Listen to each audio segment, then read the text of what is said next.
So, good morning. It's actually morning time. Good morning. Our topic for today, we're going to be talking about miracles, or the power of God being displayed. So yesterday we talked on Proverbs. We might not do Proverbs today, but yesterday we talked on Proverbs, and there was one part where it talked about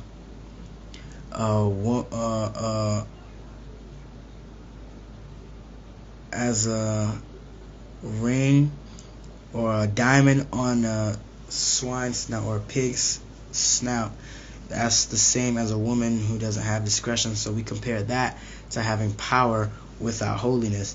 And so as a Christian, so the reason why the reason why you may hear Christians talk about false prophets or people who are not really Christian, and then you see the person who one will deem as not a Christian, and you see that they have power. Like, how come they can do this? How come their ministry is this big? How come they have these kinds of things and you don't? Or how come they have this, you have that, you guys have power, they have power that you have. One thing you have to understand is when you spend time with God, your body's storing that. So yes, you may not be a holy person, and that your character may not have changed, your mindset, your view on life may have not changed, but it doesn't negate the fact that you may still have power from God. I mean, these people who you see have these mega ministries and stuff like that, they have power and they're anointed, and God is using them. The thing is that God is using them for a time, so technically they're just servants, not sons. And that's what we want to avoid. We want to be permanent people in the kingdom. Permanent. So with these people, they have power, and the power to a human is attractive. To God, it's not. He'll just use you because he wants to. But power without holiness is not attractive. Holiness is attractive. Every person that has power is not holy, but every holy person has power. If you're holy, you're gonna have power. Every holy person has power, but not every powerful person is holy. So just because you have power doesn't mean that you're going to heaven. Just because you have access to God, or you can make God do things, as people would say, doesn't mean that you're holy. It just means that you have power. So power and holiness go hand in hand. You need both. This is like a faith and works thing. You need both. You can't just have one or without the other. You need power. You can't be a holy person without power, and you can't be a powerful person without holiness. You need both, because if you have you can't be holy and not have power. You can't. It's impossible. Because if you're holy, you're going to seek God. And if you seek God, you're going to have power. Now, you may not know that you have it, so you may not use it. But you have it. And the powerful people, it's possible to have power and not be holy. Now it's possible, but it's not good. Holiness allows the person with power to harness the power properly. So if I have, what's an example? So I may have a gun, right? A gun. You have a gun. You have power. I have a gun, and yes, I can carry it places. So If I'm a bad guy with a gun, I'm gonna do bad things with that gun. So people say, oh, he has a gun. That means he's respected or whatever. Or, you're gonna be respected. But if you have the gun, yet you're a bad person, you're gonna do bad things with the gun. And that's what we want to avoid. Man, right here. So, as a Christian, power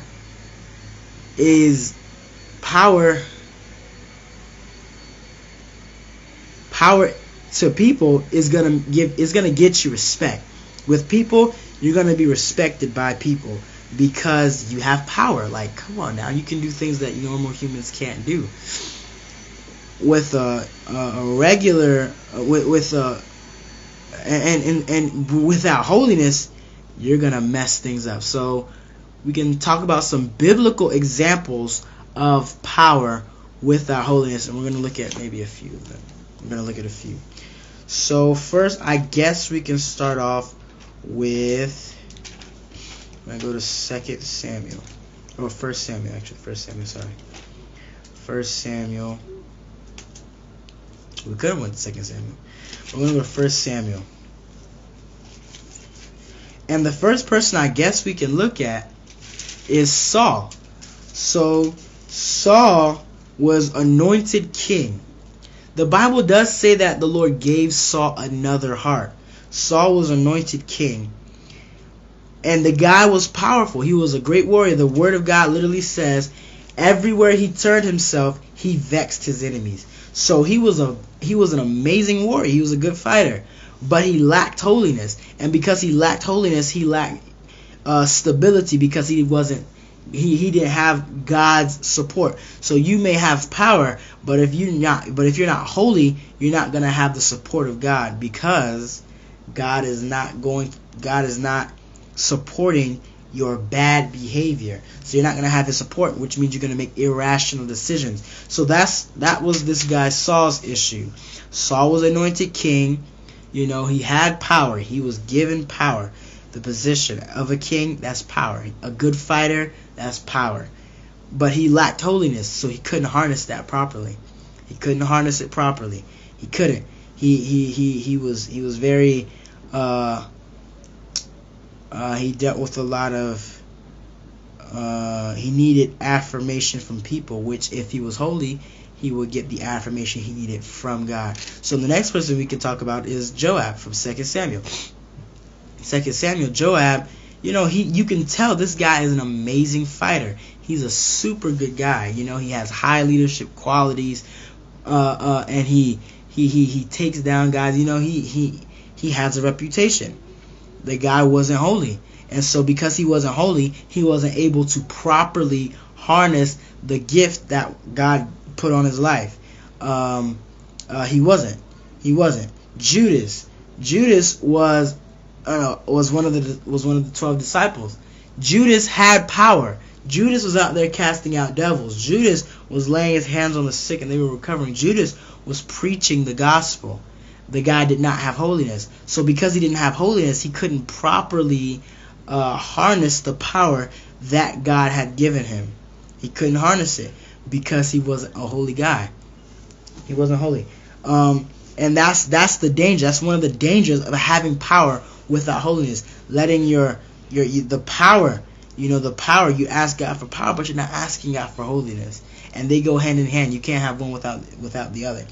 Now, and so, but yes, and then there are people who have holiness. Now you see a completely different form, a completely different example. So I gave you examples of people who had power and not holiness. Now you can see people who have holiness.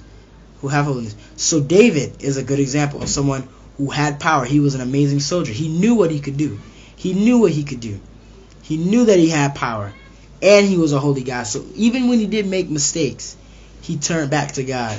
Even when he made mistakes, he turned back to the Father. The other 11 apostles, they are good examples of holiness and power. Holiness with power. Now, you may be a holy person, but you don't know that you have power. You may not know that you have power, but every holy person has power. You may think you don't, but you have it. You have it. And as a person who spends time with God, power is stored in you. So Brother David was talking about it maybe a few weeks ago, how Christians, we have power stored in us. Most people think they have to stop what they're doing and then go into full out prayer just for something to happen, when you don't. You have authority. You have power stored in your body because you spend time with God. Your body's just going to store some of the glory. And that glory you're allowed to use in your daily life. So yesterday night after church, My knee was hurting. My knee was hurting, and I considered like, okay, should I pray for it, or should I just command it to go? That was like going in my head. And then I just began to pray for it, like, Lord, heal my leg, heal my knee. And the pain didn't necessarily go away. I tried walking again, like, oh, it still hurts. And then I just rebuked it. And then that's when the pain went away. Oh, okay. Well, like, I want you to use the power that I've already given you. Use that. And the more time you spend with God, the more power is going to be stored in you. So yes, you may be using the power that you have in you, and yes, it runs out. That's why you're supposed to seek God daily, so that you can get your daily amount of power for the day. But not just power. Now remember, holiness and power go hand in hand. You need your daily amount of power and your daily amount of holiness. Power to be holy.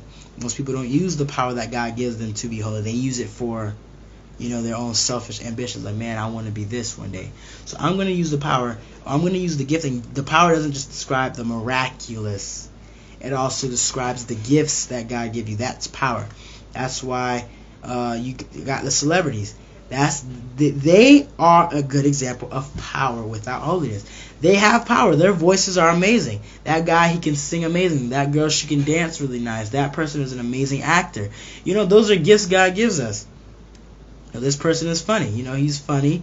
He can make jokes. This person over here, they're athletic. They're really good with that. This person over here has leadership qualities. That's a gift. This person over here is able to teach, so they work at this school, or they work here. This person is able to do this. So you have all these different qualities. These are gifts. Gifts are power, and they don't have holiness. So they use their gifts, they use their abilities for selfish gain. How do the teachers use their abilities for selfish gain? Well, the reason why we need teachers is because we're all under the curse. So teachers are trying to get rid of the curse without confronting the curse. So they're trying to illegally revoke or remove curses that are here because of people's decisions. So Brother David talked about this last night to a limited extent. How education, entertainment, technology, all of it is created to help us fight the curse in an illegal way. The church is the only place where you can get rid of the curse and fight off the curse legally and get it broken. If you don't go to church, or if if you go to school to fight the curse of being stupid, you want to go and get a job or go and do that to fight the curse of poverty. You want to get technology to fight the curse of uncomfort. Is it uncomfort? Discomfort. Discomfort. Before sin came into the world, it wasn't super hot where you need AC. You didn't need AC. Your body temperature, everything was just right. Just right. It wasn't too cold. It wasn't too hot. And even when wintertime came, your body will adapt to it. It was, like, I'm alright. In summertime, I'm alright. In wintertime, I'm alright. In spring, I'm alright. In fall, I'm alright. All of that. That's how it was. So now, that's why now we have ACs and heaters. We need that kind of stuff to fight the curse illegally. Now, communication is hard when this person lives here and I live here. Let's create phones. Yet that's fighting the curse in an illegal way. This is wrong. That's wrong. All of these things, they're here. People use these things to fight the curse illegally.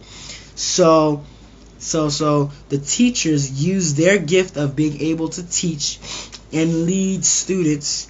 They use that illegally because, yes, okay, education is good to whatever extent. The Lord works with it. The Lord uses it.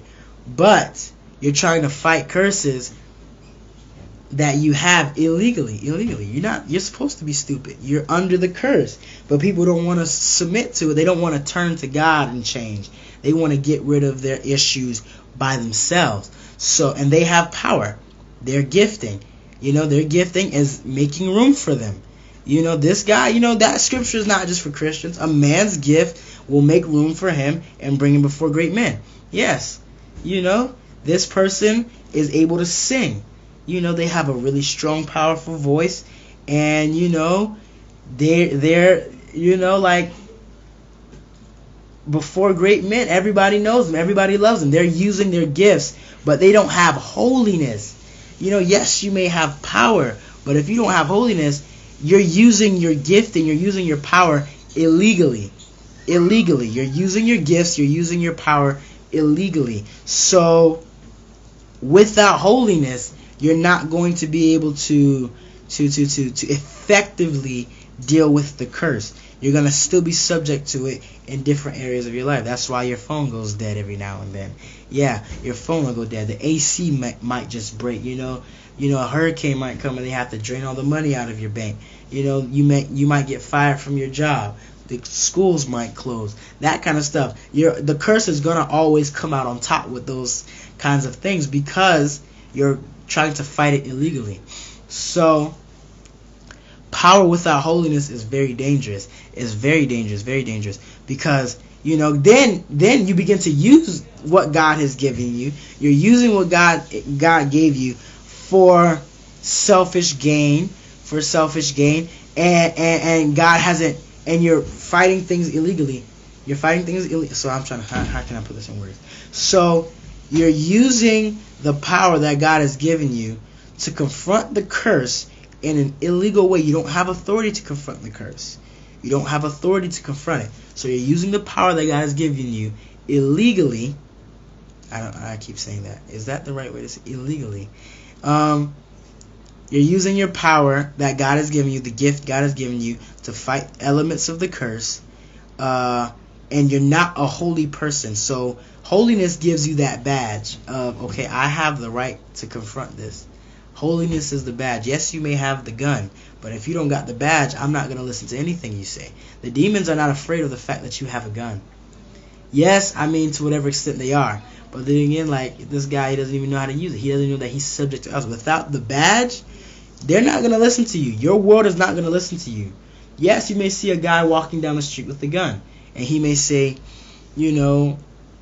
hey, or if, some guy pulls you over, he pulls you over and he has a knife. Yes, the knife gives him leverage to whatever extent. He has power, and he says, hey, I want to tell you that you were speeding. Like, what?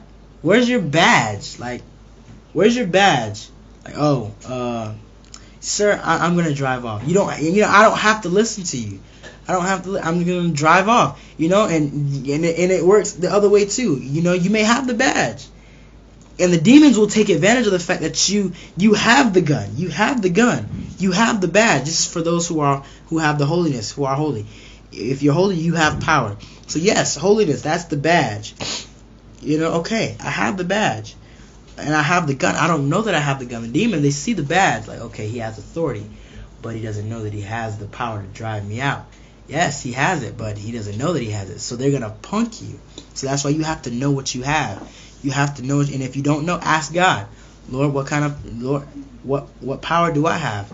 What power do I have? Experiment with the power of God. Experiment, under his, what in his guidelines, of course. You don't want to blow up the universe, but just, because you have power. So so without the badge, the demons don't have to listen to you. Yes, they see you have a gift. They'll just use your gift. They'll use the power you have. You'll end up giving it to them anyway. So they don't have to fear you. That's why you need holiness. You need holiness. You need it. If you don't have holiness, then God's going to judge you for using the power he gave you the wrong way. The wrong way. He's going to judge you for that. Like, I gave you this ability. What did you do with it? Oh, Lord, I made millions of dollars, with my new hit, my album, I made millions of dollars, Lord, and I gave to church. Well, you didn't glorify me in that. People think Christian rap is glorifying God. Like, well, you didn't glorify me. You used your gift to fight elements of the curse illegally, so now the curse is going to have full control over you. Now you got to go to this place. Lord, why? Because you had power without holiness. That's witchcraft. I just thought of that. That's also witchcraft. When you have power without holiness, and also when you try to get power without holiness. Holy people, they're allowed to go in and get power because they're children of God. If you don't have power, or if you don't have holiness, you're not allowed to get power, but God does give it to people. You know what I mean? Like, think about it. You're a rich billionaire and you have, children. Your children are allowed to come in and go out as they please. Okay, you give them that level of freedom. Like, okay, my kid, if he comes home, he's allowed to go into the refrigerators and get the food. The security guards, they see, who's that in the fridge? Oh, it's me. Okay, they see him come in. Okay, they're not going to say anything to him because this is father's house. Okay, he comes in, he goes in there, he gets what he wants. Okay, I want to eat Jolly Ranch, so I want to eat this, or I want to go and get $50. My dad told me I can have $50 in his room, or you may have access. The kid may have access to his parents' funds. Like, okay, I want to know so I can go and do this. And the security guard's not going to say anything to him because he has access. He has access. But if some stranger just walks in there, and trying to go and stuff, hold on now, what are you doing? Who are you? Why are you here? You don't have the right to be here.